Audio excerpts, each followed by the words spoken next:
KLX 150 racing camshaft. Ito po mga boss, sa may mga KLX 150 dyan at naghahanap kayo ng racing camshaft na 7.7, meron po tayo available na Z5 Racing ang brand. So tested na po ito mga boss, marami nang gumagamit nito. Z5 Racing,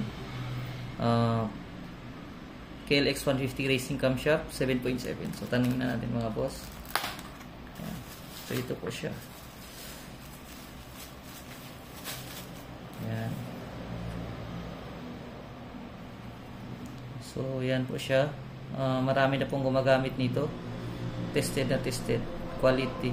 At saka maganda rin po ang performance sa KLX 150. So depende na rin yan sa mekaniko nyo na mag-setup ng motor nyo. Okay? So yan po. Z5 Racing. KLX 150 racing camshaft. Okay po? So kung gusto nyo bumili or karagdagan information, PM lang po kayo sa Fitz Bike page o maglagay din po ako ng number sa comment section para na pwede nyo tanungin para sa karagdagang informasyon. Maraming salamat and please follow po.